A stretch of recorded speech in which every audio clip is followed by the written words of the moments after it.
নমস্কার দর্শক, সংবাদ আবির্ভাবের গুরুত্বপূর্ণ সংবাদে আপনাদের সকলকে স্বাগত। আমরা প্রত্যেক দিনের মতন আজকেও একটি বিশেষ এবং গুরুত্বপূর্ণ সংবাদ আপনাদের সামনে তুলে ধরব। দর্শক, গত 6 তারিখ থেকে মুখ্যমন্ত্রী মমতা ব্যানার্জি ওয়াই চ্যানেলে রীতিমতো ধর্ণা দিচ্ছেন এবং তৃণমূল কংগ্রেসের নেতা নেত্রীরা, তৃণমূল কংগ্রেসের সমর্থকরা তারা বলছেন ওটা নাকি একেবারে সিকিউরিটি জোনে মোড়া আছে। ওই সিকিউরিটি জোনে কারোর প্রবেশ নিষেধ, শুধুমাত্র সংবাদ মাধ্যম আর যাকে যাকে মমতা ব্যানার্জি অ্যালাউ করবেন তাদেরকে নিয়েই নাকি সেই সভা, সেই জায়গাতে একেবারে লাক্সারি মঞ্চ বানিয়েছে, যা ভারতবর্ষের ইতিহাসে এইরকম দেখা যায়নি যে একজন মুখ্যমন্ত্রী তিনি ভারতের আরেকটি সাংবিধানিক পদের বিরুদ্ধে রাস্তায় নেমে এইভাবে ধর্ণা করছেন এবং সেই ধর্ণায় তিনি দীর্ঘক্ষণ বসে থাকছেন অফিসের কাজ কর্ম ফেলে দিয়ে। এবং এই মুখ্যমন্ত্রী যদি বিরোধীরা বন্ধ ডাকে, তিনি বলেন যে কর্মনাশা জীবন তৈরি করতে চাইছে বিরোধীরা।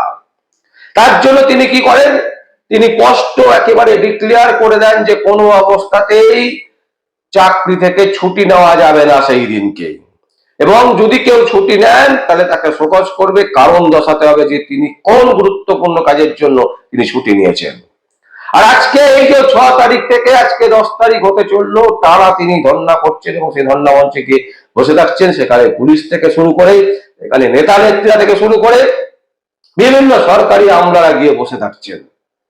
তো এই যে কর্মনাশা লাইফ তৈরি করছেন মুখ্যমন্ত্রী মমতা ব্যানার্জি ধর্ণা মঞ্চে বসে থেকে, তো তাতে কোনো অসুবিধা হচ্ছে না মাননীয়া?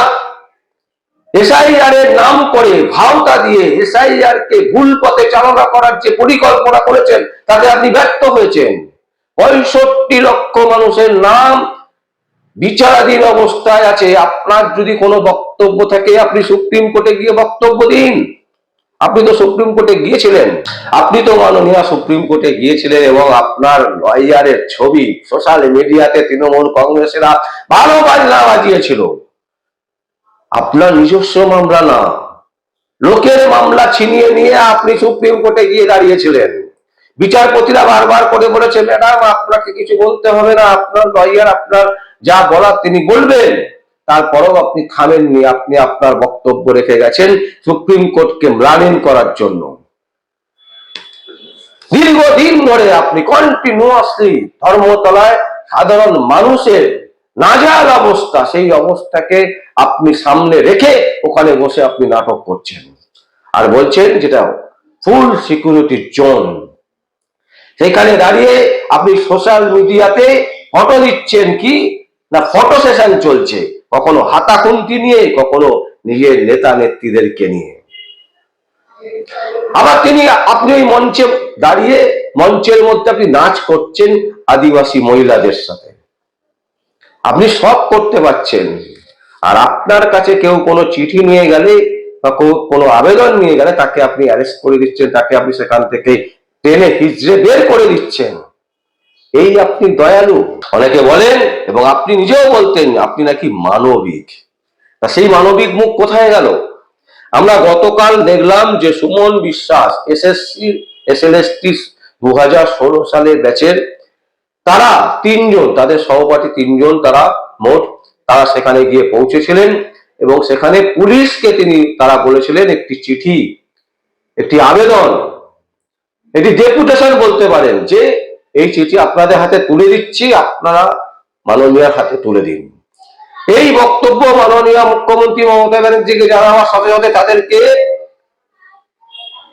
জিমে করে, তাদেরকে পুলিশের গাড়ি করে তুলে নিয়ে এসে এয়ার স্ট্রিট থানাতে দীর্ঘক্ষণ বসিয়ে রাখা হয়েছিল। আমাদের কাছে যেটা খবর, শেষ মুহূর্ত রাত্রি 10টার পর তাদেরকে সেখান থেকে ছাড়া হয়। তাহলে কে হিটলার, কে মানবিক মুখ, কার মানবিক মুখ? মুখ্যমন্ত্রী মমতা ব্যানার্জি। উনি নিজের জন্য, নিজের স্বার্থে যা ইচ্ছে তাই করতে পারে। বাংলার ক্ষতি থেকে শুরু করে ভারতবর্ষের ক্ষতি করার ক্ষেত্রে উনি একবারও ভাববেন না। এবং তৃণমূল কংগ্রেসে যে সমস্ত সাপোর্টাররা আছেন, যে সমস্ত নেতা নেত্রীরা আছেন, যদি তার মনে হয় যে এই নেতাকে আমি এখান থেকে সরিয়ে দেব, তাকে কিন্তু সঙ্গে সঙ্গে সরিয়ে দেবেন। কোনো কথাই তিনি শুনবেন না, কারণ তিনি নিজেকে বিশ্বাস করেন এবং নিজের স্বার্থে তিনি যেটা করেন, যা করেন নিজের স্বার্থ ছাড়া কোনো কিছু নয়। আজকে ওয়াই চ্যানেলে তিনি 2006 তারিখ থেকে বসেছেন, 2026 মার্চের 6 তারিখ থেকে বসে আছেন। আজকে 5 দিন হতে চললো। মানুষের এত অসুবিধে, একটা সাইট পুরো ব্লক করে দেওয়া হয়েছে, আর তিনি সেখানে বসে বসে কখনো নৃত্য করছেন, কখনো বিজ্ঞাপন করছেন, কখনো বলছেন যে আমি যেটা বলবো সেটাই মিডিয়াকে দেখাতে হবে, কারণ আমি তো কোটি কোটি কোটি কোটি টাকার বিজ্ঞাপন দিই মিডিয়াকে, তা নাহলে সেই বিজ্ঞাপন বন্ধ হয়ে যাবে। কিন্তু আমরা বলছি মাননীয় মুখ্যমন্ত্রী, 2026-এ যে বিধানসভা ইলেকশন, এই ইলেকশনে আপনি আর ফিরে আসবেন না।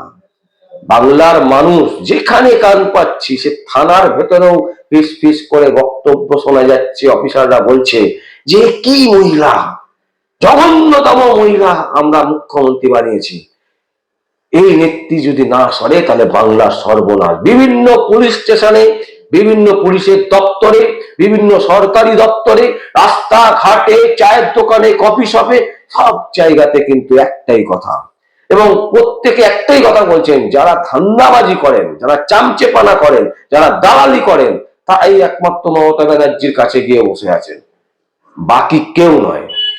বাংলার মানুষ মুখ ফিরিয়ে নিয়েছে, এর আগেও আমরা সংবাদে দেখিয়েছি এবং আজকেও দেখাচ্ছি।